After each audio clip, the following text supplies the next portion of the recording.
Hi, I'm Zach Gaskins. I'm Jess. And we're here to show you the rules to Incan Gold, Quest for Riches in the Ruins by Alan R. Moon and Bruno Feduti. We have to take very fewer steps than are in this box, but we're going to take you step by step through this game. This is a very simple and very quick, fun game for a large number of players. That's very much a push your luck type of game where everyone gets ruined by their own greed as they search for riches in a hidden Aztec temple. Are you going to press your luck? Are you going to get all of the gold and riches? Are you on the right side of the river? Maybe you are, maybe you aren't. But you can play this on Board Game Arena with us. Be sure to join us and play it online. I just realized I said Aztec after I said Incan Gold. My apology. I do not want to mistake the two. Oh no, please. It's Incan Gold. Yes, Incan Gold. Anyway, so we're about to show you how to play. Just stay tuned. Okay, so what we've got set up here is an example of all the cards that you're going to be dealing with in the game. So the goal of the game is to be the one with the most riches at the end of 5 rounds. Each round, everyone that is playing will venture into a temple and uncover precious gems, but also various dangers. And the goal is to try and make it back out each round with the most gems and not fall victim to one of the dangers. So in the deck of the temple, there are a number of different cards. You've got gem cards, which range from 1 to 15. And then you have danger cards. There are 5 different dangers. You've got snakes, spiders, rock falls, mummies, I guess, and fire traps. There are 3 cards of each of these in the deck. There's also, with each round, 1 artifact that also gets put in. And before each round, you make sure all the cards are back, and you give them a good shuffle. Okay, so we've gone ahead and shuffled the deck together. We've put in the 1 artifact for this round. And each of us also has 2 cards of our own. They're mostly indicator cards that online will be represented by buttons that you'll be able to click. One which represents, I want to continue further, and one that says, I want to go home. If you get that chance. If you get that chance, yes. We also have tents, which is a way of hiding our points. Again, online, people will not be able to see your score until the very end. This is my first time seeing the tents. Yep. So what happens each round of the game is we turn over cards one at a time and then resolve them. But we choose whether we're going to go hunting in the temple every time. Yeah, exactly. Now, obviously, until there's dangers, there's not a lot of point to leaving early, though there might be some reasons you might, which I'll explain. But basically, we're going to turn over cards one at a time. So this is a 13. I'm going to put that here. So we can go this way. So 13. So there are 3 of us, and anytime you get a gem card, a treasure card, you split the rewards as evenly as possible. So 3 ways, that's 4 gems each. And you don't put them in your tent. You keep them out in front of you because they are literally in your inventory while you are in the temple. Now, there was gem one left over that we couldn't split. That stays on the path. It's important because now we have to decide, do we continue into the temple or not? And so we each secretly choose which card we're going to play. Again, this is resolved with buttons. And then we all reveal. There's no dangers yet, so we're all going to keep going. I would hold on, put that back. We'll do that part again. Sure. Just you look at the card after that. Sure.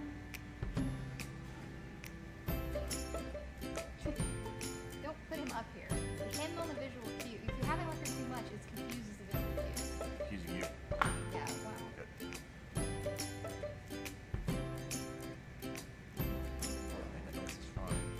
That one's not what I'm worried about. Oh, shame. Yeah. The pies, shame the tigers. That's what it is. Actually, is that your last name?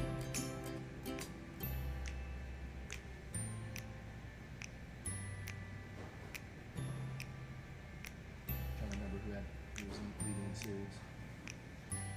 That title. It literally says shame too.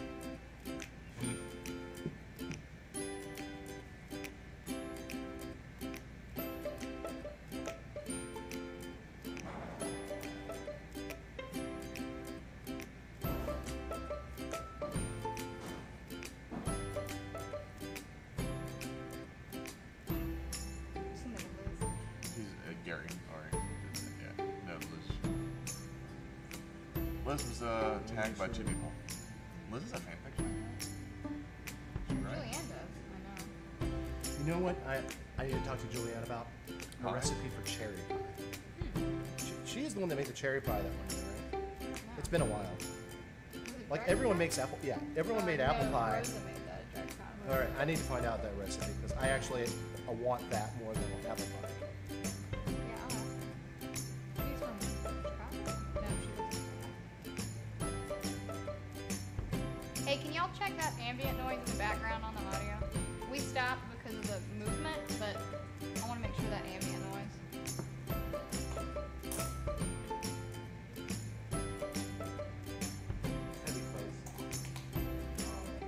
What is that?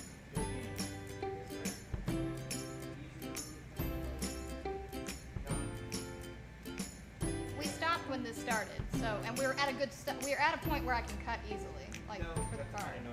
Oh my god. Find the noise profile itself and isolate that. What is that? Is that the AC?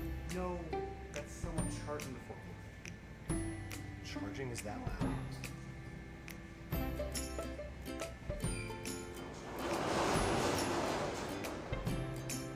Fun time. Let me hear that. It's easy to do. Not easy to do in Vegas. It is hard as hell.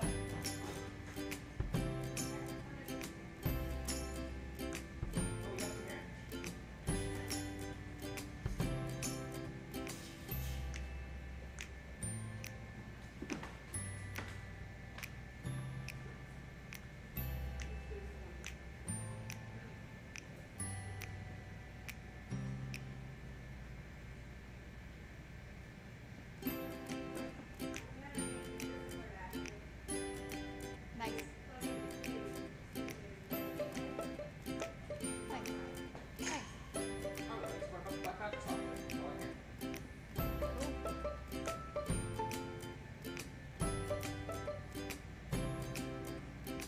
You know, once we're done filming, you guys actually have to play board games with us, right? Yeah. Said once we're done filming, you have to actually play board games with us. It's the fun part. You always want to watch TikTok. Wait, isn't this a MomoCon event and they're MomoCon volunteers? Yeah, Momocon's gonna pay for dinner. Don't worry. And with that being said, you're the boss, I am the boss. so they have to do what you say. No, I'm not that mean. It'd be greatly encouraged for your future success at MomoCon. You play Cameron board games. puts words in my mouth because he's a bitch. What do we say about that word? Okay, Cameron's a shit stain. I like that better. You're an anal wart.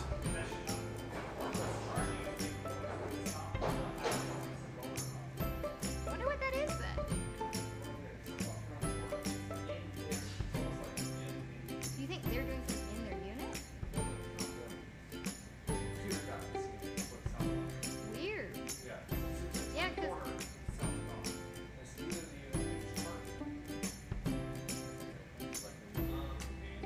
Yeah, just get us room tone do you need us to talk? and no, you need room tone. You basically get about a 30-second cut of the sound, and then you can isolate it. Yeah, you're gonna have to talk. Do that. I would ask Eric for the correct plugin for it though, Okay. because it's a little funky. Okay. I'd make a note on your phone, something like that.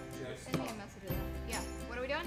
We're talking. Oh, Cameron, you're please talking. send me a message of that. Send you a message right now on Hangouts once I can pull it up. You know, I really find it satisfying to have these little pieces and just touch them with my hands. Yeah, you can find these at your typical bridal section at Michael's. Oh, really? So, here's the solution, Jess. You're going to talk a little louder for this one. Okay. And then in post, the overall thing needs to be raised in the program.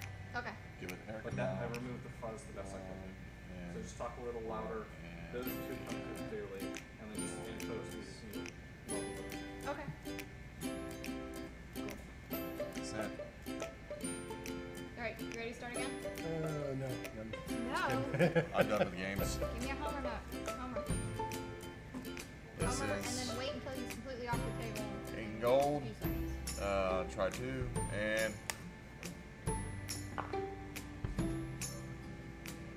Okay, so we're going to continue into the dungeon.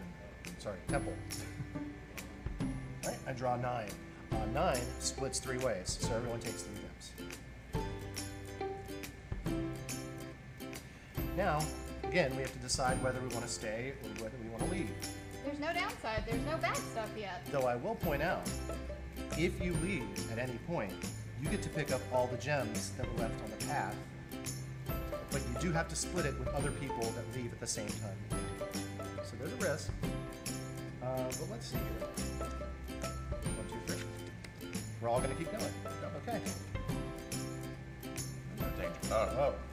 Okay, we got a mummy coming. Oh no, it's a mummy. Now, one mummy is just a warning.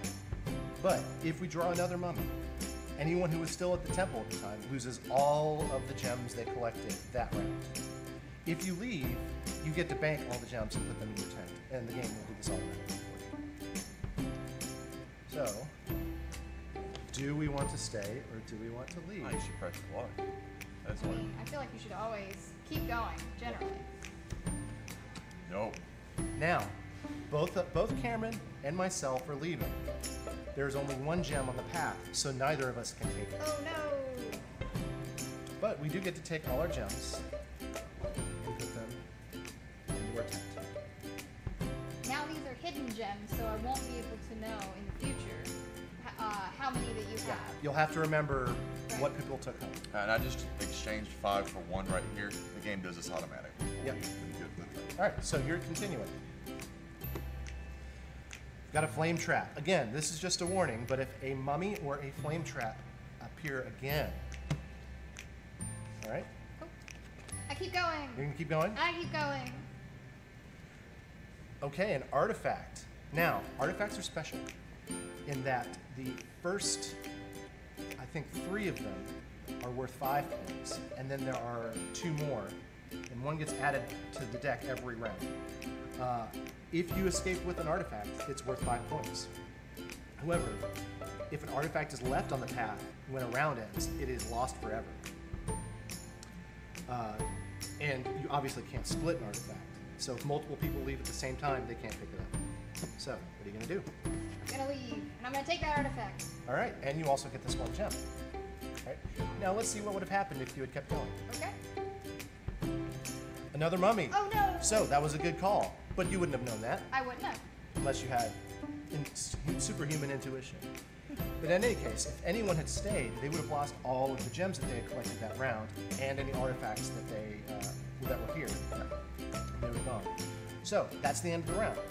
We then take the entire deck, except for if the round ended with a second danger card of a type, that second danger card leaves the game.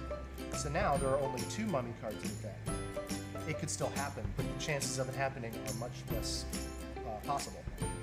And obviously, if the mummy triggers a second time in a future round, then the mummy is no longer a threat. Yep.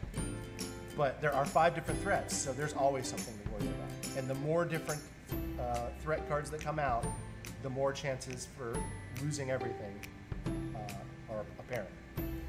So basically, every round you reshuffle the deck, you add another artifact to it, and you play for 5 rounds. And at the end of the 5th round, everyone reveals all their gems and counts up all of their artifacts. And whoever has the highest score wins the game. So in this chance, I have 7. I have 7. This has And 8. plus 5. And 5. Yeah. So if we ended after round 1, I would crush. Yeah.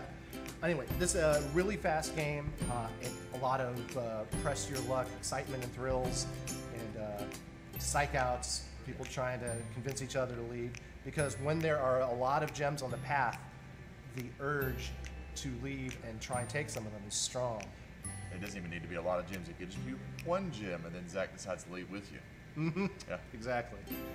So yeah, a lot of double think, a lot of second guessing. It's really, really fun. So yeah, I hope you enjoyed this explanation of Incan Gold, and we will be playing this during MomoCon Let's Get Digital Weekend.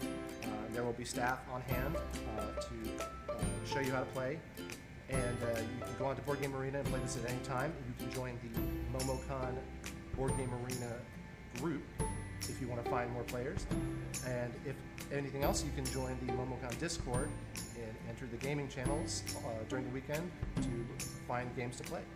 Thanks so much.